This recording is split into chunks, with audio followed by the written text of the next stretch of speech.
Cool.fm is the perfect station for music lovers who enjoy a mix of adult pop, modern country, and classic hits.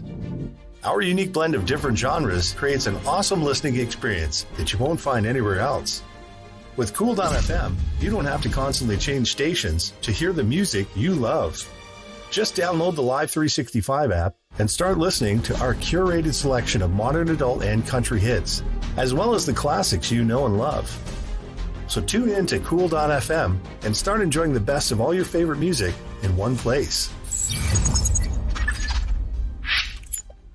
Hi, I'm Tommy Kulik. I'm the creator and writer of Oswald and the Star Chaser. You can find it on scoutcomics.com or at your local comic store. Find me on Twitter at ETK Comics. And you're watching and listening to Two Geeks Talking. Hey, I'm Villano Maron. I'm co-creator, co-writer, and letterer of Oswald and the Star Chaser. You can also find us on thestarlands.com, kind of follow all our projects. And you're watching and listening to Two Geeks Talking. Good morning, afternoon, evening, everyone. Two Geeks Talking is an entertainment industry interview show where we interview the creative people from the comic, film, TV, movie, and video game industries. And of course, I'm your host, Kurt Sasso. We are joined today on this interview with two very talented co-creators of an amazing comic, Oswald and the Star Chaser, which is a great name, by the way. We're joined today by Tommy Kulik and Tyler Villano Maron. How are you both doing today? We're great. Thanks for having us on. Doing good. For those that don't know anything about yourselves as creative people, tell us who you are and what you're bringing to Two Geeks Talking. I'm Tommy Kulik. I'm the writer for Oswald and the Star Chaser. Been writing off and on different little projects. I wrote a little webcomic set in the same universe maybe a year or two ago. So I've always really liked the medium, and this is just me trying to get into it.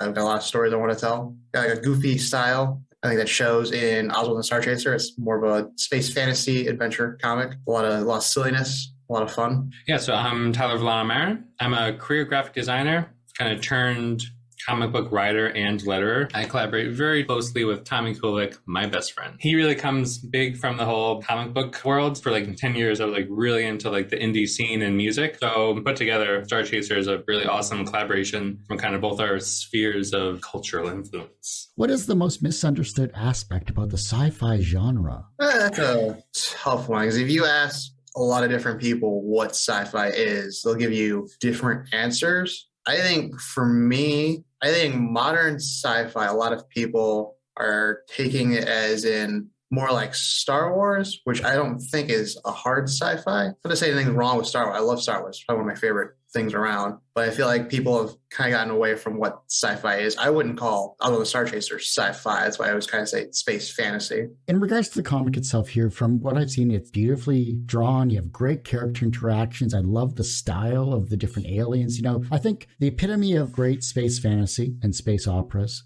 are the aliens, because humans are a dime a dozen.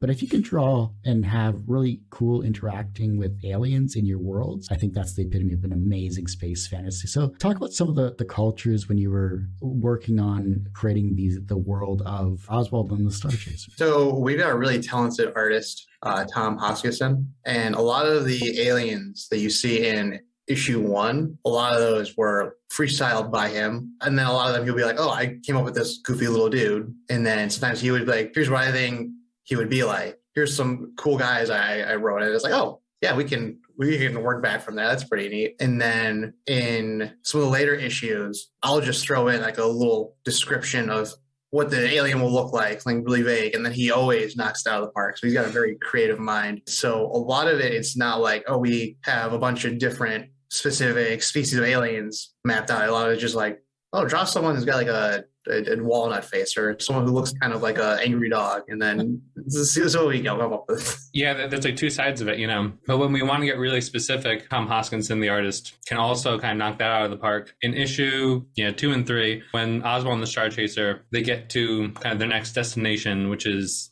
this rotating mechanical metropolis called Axis 3F. And there's an integral character called Deville Laviche. And this is more of a humanoid one. You know, she plays an integral role in kind of getting them through Axis, which is a very seedy planet. And I believe in the script, I'm like, you know, she's a very strong drawer, kind of like Grace Jones, the singer. And, you know, he gave us a few options and it was just perfect. Excited for people to see it. When building world, like you just mentioned, planet names, you're trying to flesh out a small section, what's in your mind. From a collaborative effort and co-creators and co-writers that you both are here, who came up with some of the funnier names that you couldn't use in the book, or who came up with some really weird planets that maybe we haven't seen yet, but we'll see on like a star chart or something? So there's a few names that did not make it in. I know the two names that have not made it in. The big crab guy that you can see in the bottom right, his name's Scuttler Crabano.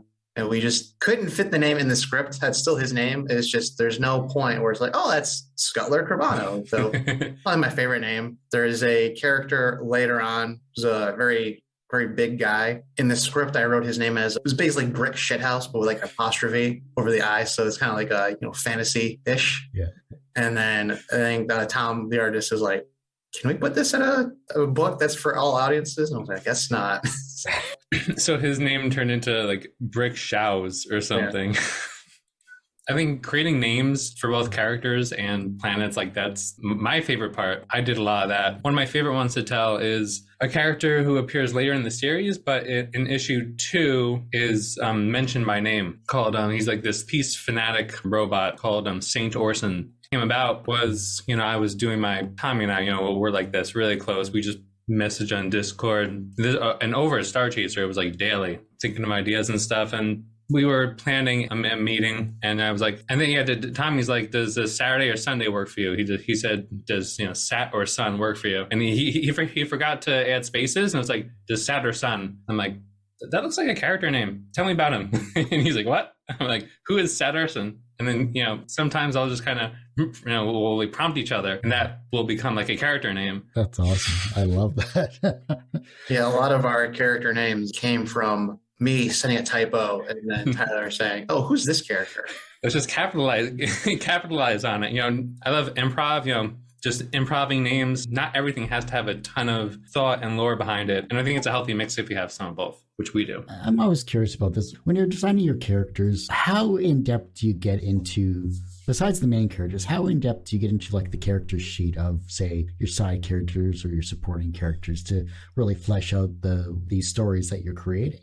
Yeah, it depends on the character. I know for the side characters, sometimes I'll just throw in like quick blurb about them or like a short little thing about their history and then just let Tom have at it. I know for the characters who are like the antagonists or the central role, Tom is pretty good about giving us like a huge sheet of different ideas he has on what they look like. And that's always really helpful. And then for characters like Oswald and Star Chaser, we spent a lot of time like iterating on that much more in depth. I always find collaboration with multiple people, whether you're both writers or both artists, or you have a writer and artist team together, working together and to really realize a vision of what you're creating here. Tommy, what does Tyler bring from a creative perspective that balances you out? And Tyler, what does Tommy bring in your collaboration that balances you out?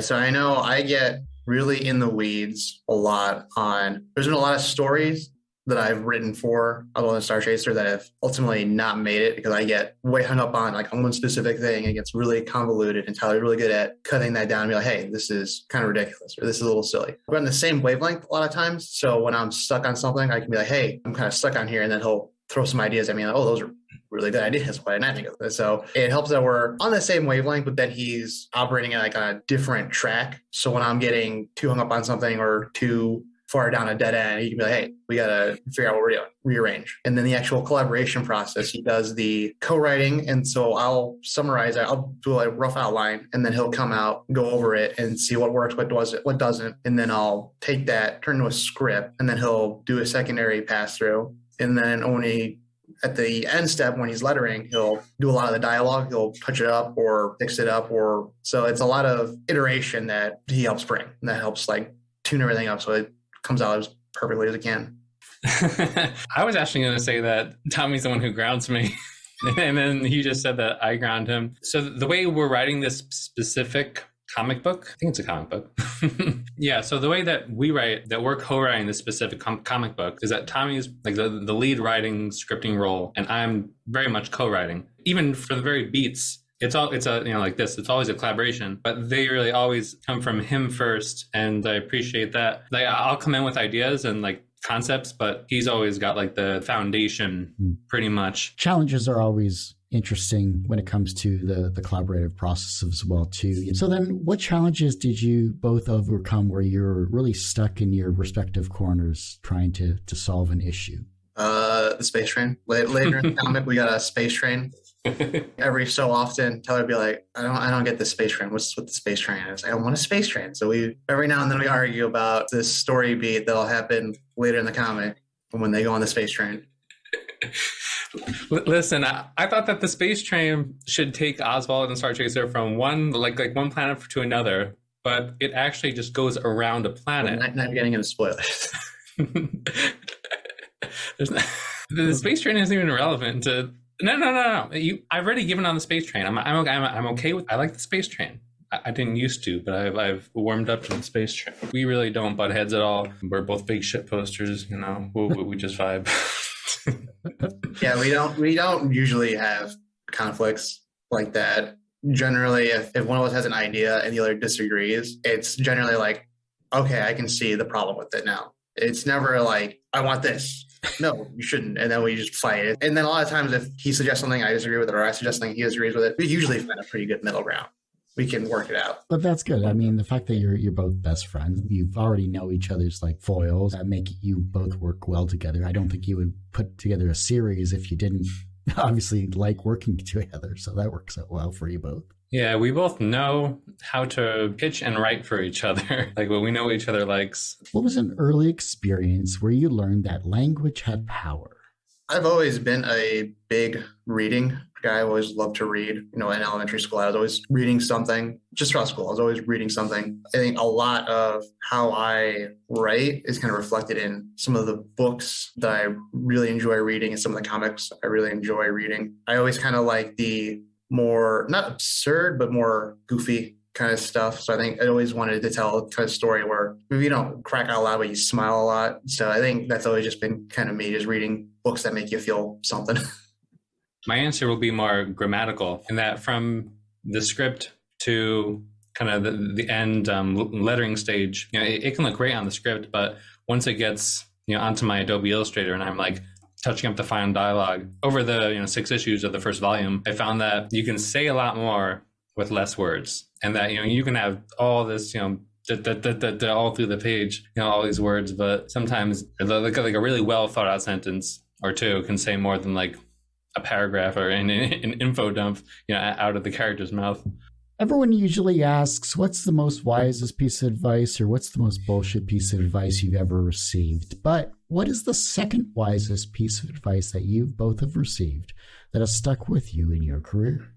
I think the second wisest was what I got from our editor, Colleen Douglas. I'll give her a shout out. She's been really helpful. She's given a lot of good tips, and I would try and pick the one I like the most from her, but probably keeping speech bubbles to 20 words. It sounds like not a big thing, but like when you're writing a script, it helps the dialogue because you'll look at what you've written and it's like, oh, this is not clicking here. And then you count it up as, oh, this is like 50 words. And then once you start thinking of more concise language, and I always try to make my dialogue snappy. That's what I really I pride myself on is everything everyone says in the comic. It's got like a good flow to it, I think. And then it really helps just thinking, okay, 20 words maximum. That's good, actually. It'd be good for film scripts as well, too. If some people wouldn't do an info dump during a monologue. Yeah, and then I saw someone commented about comics in general. I was like, you ever open up a comic book page and you just see a ton of speech bubbles all over. But even before you start reading, it's like, oh, this is exhausting. And you just feel tired. I try to avoid that. If I wanted words to cover a page, I'd just pick up a novel. Yeah. Yeah, I know exactly what mine is. It's something that the Scout editorial director, Andrea Lorenzo Molinari, who's been really great communicating with us, what he told me was that launching your any comic book series, but especially our debut. And he basically said that the launch improves your whole volume. And what Andrea told me is that, because I think I was really focused on the release date and, getting the first week perfect. And he said that it's a marathon, not a sprint. You got to keep that hype up, not focus too much on that day your comic comes out, because ours actually was delayed a couple times because of the Scout printer in Florida and the hurricane which happened. So that's kind of helped me stay grounded. It kind of helped me keep my sanity and stay grounded. Don't focus on that one day or the first week. Being consistent, inevitably have to do some self-promotion. I was going to ask about Scout Comics. Had a lot of creators on the show from that particular publisher. What does Scout Comics allowed you to do, or focus on, I should say, from a creator perspective, now that they're publishing this amazing series? So they really helped us just kind of focus on making the comic. When we were pitching it to publishers, we only had one issue and then a rough outline of the rest. And then once it was cleared, it was like, all right, let's get to the races. And then Colleen was there to really help give input on stuff as I was writing it. And that helped really shape things to make it more clear cut and more perfect as we were going.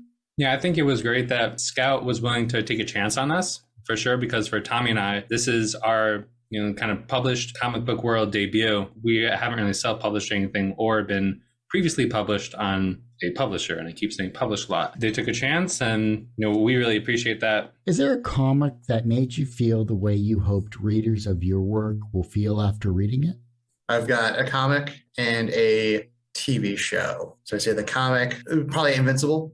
And everyone heard about that from the show. Was a big fan of that when it was coming out like 10 or 15 years ago. I think that was what really got me into the indie scene. And I know people are going to think, well, it's kind of a tonal disconnect, but there's a lot of fun moments of Invincible when it's not, just people punching holes in other people. Between that, there's a lot of goofy moments where it's just, having fun with comic books. And then a show is Venture Brothers. Oh, yeah.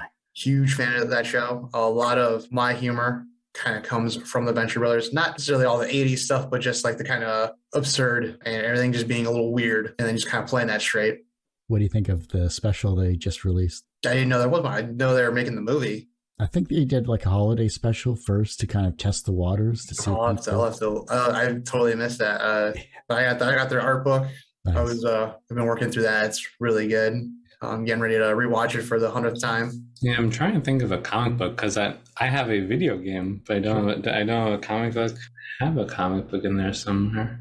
Yeah, so Tommy mentioned a comic book and a TV series, an animated show. And I'll mention a video game, actually. One of my all-time favorites is Paper Mario, Nintendo 64. The ones that came after were good, too. Just it has such a... What did you enjoy about the game that made you want to write a comic roughly for it? Tommy mentioned, Venture Bros and Invincible, and I'm going to come in with a video game, which was Paper Mario on the Nintendo 64. So we're going back like 2 decades here, and it's one of my favorite games of all time. It not only has a very well executed story and plot, which is very seamless, but kind of humor is ingrained through the characters and what happens to them every single chapter. And the game offers a really well-rounded experience between the plot, story, characters, and humor that over the whole series of Star Chaser, I would love us to be able to deliver. Like, it's a very high standard, a very high quality. Everyone has one person that inspired them on their path to where they are today. Who was that for you? Tommy, you thinking about this? I'm thinking about it. Yeah, I would say I've got a lot of different inspirations, but I don't want to give you a mile-long list. I would say Stephen Bruce. He's a fantasy writer. I found his series when I was a kid at some used bookstore. Probably way too young to read it. It was kind of a very unique series, and all his books are really unique. And I think a lot of how I view fantasy and how I'm treating that with space fantasy and also the Star Chaser kind of comes from his ability to just kind of do whatever he wants and make it work. Maybe him, and then just, he's been at it for so long and kind of in his own sphere. And I was like, yeah, I guess that would be him. Whereas you can kind of just do your own story and make it a little bit weird, make it your own thing, and you'll find that success. I have 2 answers, one for me and one for the both of us. And I think Tommy knows who that's going to be. But my answer is actually a musician, very accomplished indie musician by this point, named Sufjan Stevens. And he's put out an eclectic stream of albums over couple of decades, and what stands out about them is that his music is very thematic. I think his most well-known album is called Illinois, put out in 2005 on the label Asthmatic Kitty. And from album to album, he always keeps, one, a very high standard of quality. and he puts a lot of research into the production, the themes. That every album is a very full and complete experience. He's put so much thought into kind of every song, the themes, and he blends humor, which again is really a constant kind of our creative process, but also like kind of human emotion. And I think every album hits. He hasn't put out things one would consider subpar. I think that's inspired kind of me as well.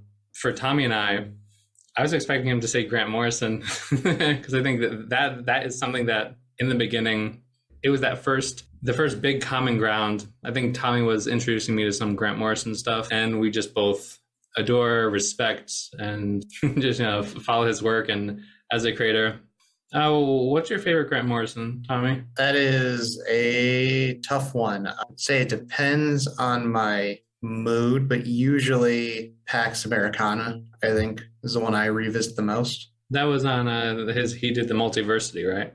Yes, I was part of Multiversity. It was his take on the Charlton characters that inspired Watchmen. Yeah, you had introduced me to that very early on because we started really getting into comics and collaborating in 2015 or 16, and we met in 2014 over an MMO. And I read that, I enjoyed it. I think mine would be Doom Patrol, and I believe that you can see a lot of that surface in my writing and what I add to our process. From a professional standpoint, you have both created an amazing series so far, and I can't wait to see more of what you create in the future. Obviously, this isn't your only co-creation. I can't wait to see what you come up with next, and please feel free both to come back on the show, and we'll talk about that as well, too. So, and the fact that Scout Comics has picked you up is also an amazing accomplishment in itself. So you're professionally successful in that regard. Do you consider yourselves personally successful? I would say, I guess, kind of waiting until it hits the shelves. We've got the comp issues from Scout, and I haven't opened those yet. Waiting until it's the shelf before I say, "Oh, I'm a comic creator now." It's just that's the moment when it's it's finally happened. Open your comps. Oh my God, it is beautiful. Star Chaser #1 is beautiful. You have to open open your goddamn comps, Tommy. Yeah, I'll read through it when I buy #1. No, I got comps, but I want to go to the store and see it on the shelf, and maybe I'll buy it. Are you both gonna go into your local comic book stores and sign it, and just put it back on the shelf? The store I play cards at, I play Flesh and Blood on Fridays. They're selling a few, and they say, "Oh yeah, you could sign them on Fridays when you come down to play cards." Yeah, I believe both of us, but yeah, I think I'm answering for Tommy. I'll answer for myself. Tommy already answered. I would say I am. It's a good, like you said, it's a very introspective question. Yeah, I believe that both of us, we've achieved the first milestone in a long trajectory of milestones for being, I guess, personally successful, I guess, as comic creators, because getting your comic on the shelf or on the digital shelf through a publisher is not an easy task. But I think once you've kind of been in it for so long, like Star Chaser, we got signed onto Scout 2 years ago. So I personally am taking it for granted, and it doesn't seem like a big deal anymore, but it is a huge deal. I think we shouldn't downplay kind of Star Chaser coming out on the long term. We have lots of series, IPs that the two of us, we call ourselves, TNT. There's Tommy and Tyler. He's got the top billing that we want to get out into the comic sphere, as it were. You got to celebrate the small wins, A lot of us don't take the time to, we're focused on goals, and that's good, but we never realize what we've actually accomplished until we literally accomplish it. And then we think back on being published. Scout Comics, they've taken a chance, and you both are delivering an amazing comic. So congratulations. That's an amazing win. The reverse of success is failure. How do you deal with your failures? For me, I think I try to just keep working. I know we pitched Oswald and Star Chaser to a few places before. Anytime we got rejection letter, it was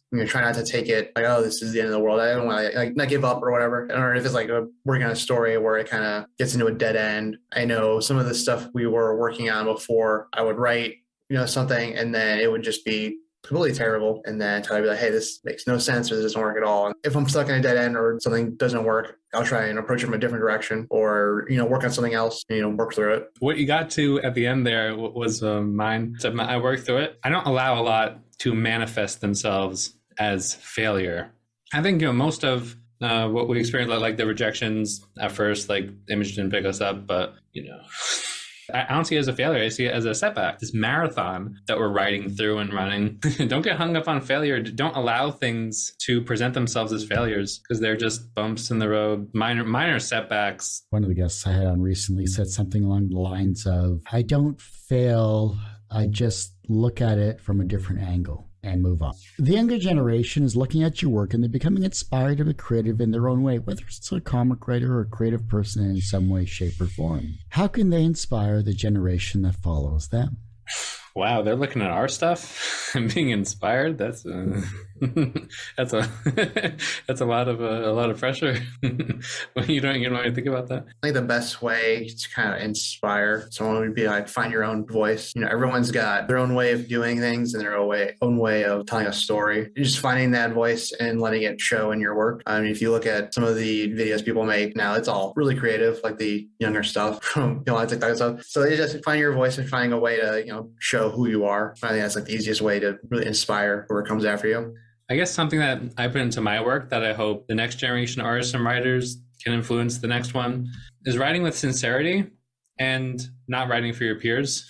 I think that those are two big things. Like, people can get really hung up on trying to appease the current zeitgeist and being too focused on what their peers are doing. I'm a big proponent of the new sincerity literature movement.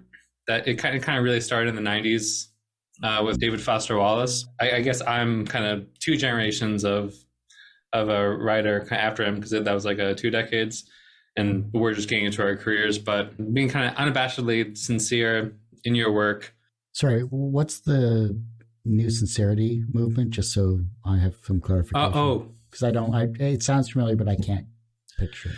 There's a literary movement that started in the 90s, and kind of a group of writers answer to everything being very ironic, just a whole combination of ironic and sincere, sarcastic, everything was kind of becoming a deconstruction. I guess to a point with creatives being kind of insincere and kind of always having to have that edge. Like Star Chaser is very sincere to the point where someone might find it to be, a little cheesy or something, but it's from the heart. That was really good. I really like that. So if your life was a comic book or TV series or a film, what would its title be? And what would its soundtrack be? Yes, it would be every comic idea I've got. It's, two characters riffing on each other. Oswald and Star Chaser, that duo, super powerful. So it's a comic about my life would just be, TNT. It's about both of us making comics, I guess. And then soundtrack, every episode, every issue, different one. It started out Neon Indian, because that was kind of what we listened to a lot for the initial stuff of Star Chaser. But yeah, then whatever music that I'm into after that, I'm always listening to something different. Well, I've been in a U2 mood lately. Nice. It was big into that when I was a kid. That Vegas ad they put out, pretty gnarly. So I've kind of gone back to my roots. And I think Tyler, as a musician yourself, this should be really easy, right? Oh, I guess you might have to edit the beginning, because I'm not actually a musician, but I like a lot of people come into comic books from kind of the comic book world, scene, and being big followers of comic books. But when I was in college, I was very closely following indie music and attending lots of shows and stuff. So that's kind of what I meant. Okay, so if my life was soundtracked, I think it would be early Animal Collective, where they were a little more chaotic and out there, from their 2005 album Feels. I think if someone wants to get to know me, they can just listen to that. And I think, and I'm actually going to steal the title from the last song on here. It's called "Turn Into Something." I guess I never knew what I really wanted to be, actually, especially in my early 20s. I wanted to be like a picture book artist, like a picture book writer and artist, like for kids books. And then like I also wanted to be like an indie musician, like in college. And then I I pursued, just graphic design and now comic book writing and some lettering. So it's like turning into something like just like becoming that version of me that has had a lot like preceding it. And I think that's cool advice for anyone listening, that you don't know what you want to be at first. And then if you just pursue everything that you like, just like try everything, and like you will kind of fall into something that clicks. Well, I do hate to say it, but that ends this particular episode of Two Geeks Talking. I want to thank you both so much for coming on the show.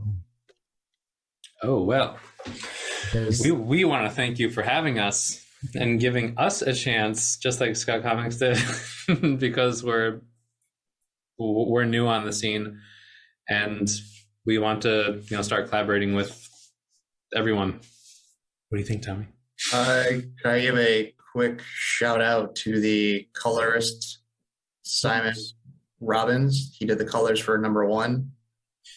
He's in Australia, just like Tom. I think they live in different parts of Australia, but he's a great colorist. And then unfortunately he moved on to different projects, but we have Rebecca Good for issues 2 to 6 and hopefully the rest of them. And she's as good as Simon. They're both amazing colorists. They breathe a lot of life into Tom's art. It's already got a lot of life to it. Yeah, shout out to the whole team and our editor, Colleen Douglas, Andre, who's been great for us. Yeah, and we're just so excited for people to finally get to read Star Chaser, which is out like for real on March 8th, and just following us if you think we're like cool or something. Before I let you both go, where can we find you? Where can we support you? Of course, how can we find this amazing comic online, and any social medias you both want to promote? Yeah, I think below here it says @StarChaserComic on Twitter. Insta is starchaser.comic. We also have the starlands.com, which kind of has everything. I'm at August Marches. I'm on Twitter at ETK Comics. I don't use it much, but I'm there. Everyone keeps saying I gotta tweet more, so I'll put my thoughts on Oswald and comics. Well, like I said, that ends this particular episode of Two Geeks Talking. You can, of course, find this interview and 1,000+ others on our website, tgtmedia.com or twogeekstalking.com. That's the word 2, not the number 2. Of course, our YouTube channel is a lot more updated than our website, because I'm only one person. youtube.com/c/tgtmedia. The podcast is back on twogeekstalking.podbean.com, but you can find it on any of your audio streaming services. Just search for Two Geeks Talking. And as I say every week, everyone has a story to tell. It's up to me to help bring that out. Thanks for listening and watching on Two Geeks Talking.